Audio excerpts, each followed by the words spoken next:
Morbleu! Que vois-je? Des piratesses dans mauvais travail!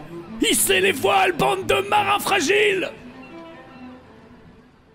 Dans cet épisode, on va vous parler de Xingxi, aussi connu sous le nom de Sheng Yisao, mais on va rester sur Xingxi histoire de ne pas trop se perdre. Elle serait donc née vers 1775 dans le Guangdong, une province sur la côte sud de la Chine. Au tout début, elle est connue sous le nom de Xingyang, mais on va rester sur... On va rester sur Xingxi, oui, on a compris. Ouais.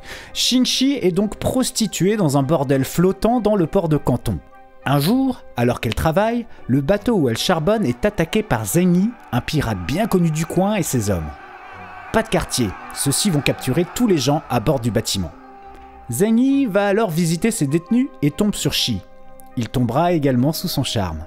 Il est d'ailleurs tellement love qu'il la demande en mariage. Shi se dit que cette union pourrait pas mal lui servir et lui répond « Oui, je le veux.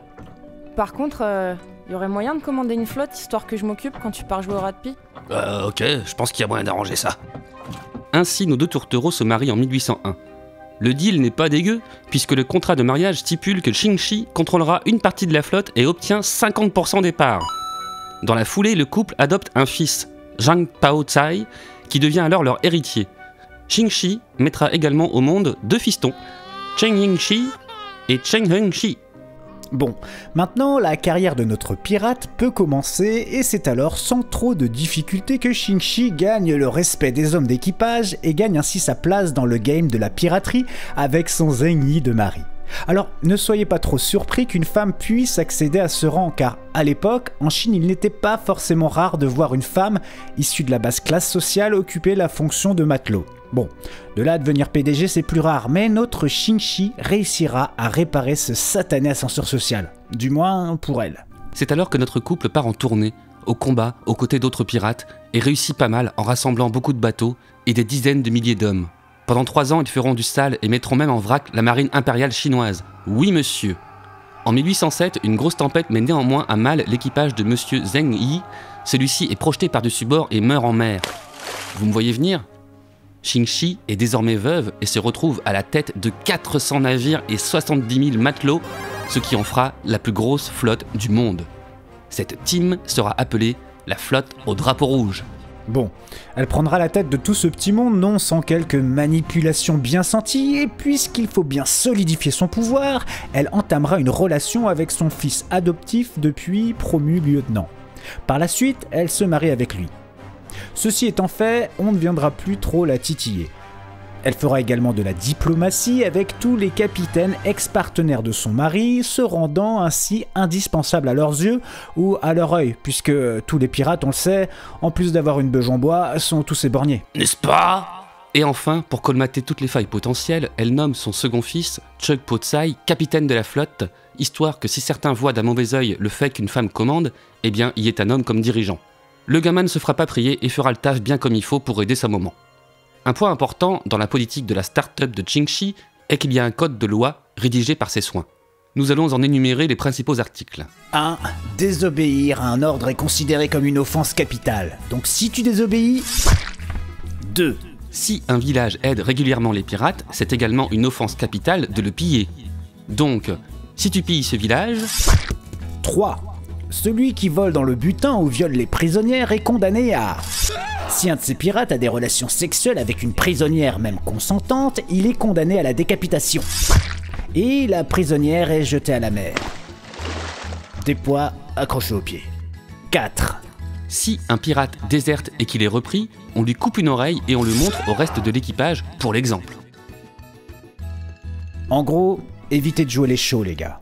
En termes de CV, la team Xingxi fait ce que tout pirate fait, à savoir piller des navires marchands ou exploser tous les villages le long des rivières. Le gouvernement, légèrement agacé, lance une série de batailles en janvier 1808, mais rien n'y fait. La flotte de Shi résiste et fait du grabuge. Quand je dis du grabuge, c'est qu'ils tuent tout le monde et renforcent leur flotte avec les bateaux de leurs ex-adversaires. Le gouvernement chinois n'a d'ailleurs tellement plus de matos qu'il achète des bateaux marchands et des pédalos. Ouais, on en est là. Bon là on se dit, ok, la pirate est inarrêtable, mais il faut compter sur d'autres pirates tels que O Po-tai, un rival considéré comme le second plus grand pirate asiatique. Ouais, c'est pas n'importe qui le gars. O Po-tai, avec sa flotte, eau potable, réussit à forcer Shi à battre en retraite. Mais il n'est pas serein. Il connaît le style de sa rivale qui est tout en vengeance et demande au gouvernement une amnistie. Il l'obtient et le gouvernement peut songer à calmer la pirate qui à son tour demande une amnistie qu'elle obtient en 1810. Et voilà comment la plus grande pirate de tous les temps terminera sa carrière en dirigeant un bordel et un cercle de jeu à Guangzhou avant de mourir en 1844. Voilà, on parle peu de femmes dans la piraterie et Shi méritait un coup de projecteur, il me semble. Parce que commander 40 000 pirates et entrer en conflit contre l'Empire britannique, l'Empire portugais et la dynastie Qing, c'est pas rien. Au passage, elle inspira quelques romans et aurait inspiré Dan Qing, une piratesse dans le film Pirates des Caraïbes jusqu'au bout du monde, un film dont je ne parlerai pas parce que je ne l'ai pas vu. Dans l'histoire, avec un grand F, si on parle de traitement des femmes, de notre côté, on n'a volontairement pas utilisé le nom que certains lui donnaient à base de la femme de Zheng Yi, ce qui, on peut le dire, est assez courant puisqu'évidemment, les femmes ne sont pas capables de diriger, comme le dit Gargamel Zemmour et comme il le disait très finement.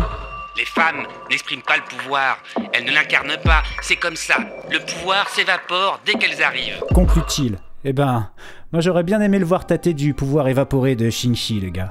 D'ailleurs, des femmes pirates, il y en a eu énormément, à l'instar de Jacotte de la Haye au XVIIe siècle, une légende active dans les Caraïbes, ou Christina Anaskite, une rate-pisse suédoise, Anne Dieu le veut également, une pirate française. Bon, vous l'avez compris, il y en a eu pléthore partout et à toutes les époques de la piraterie, même si le cinéma préfère parler de ce gros con de Jack Sparrow. Voilà, c'est comme ça.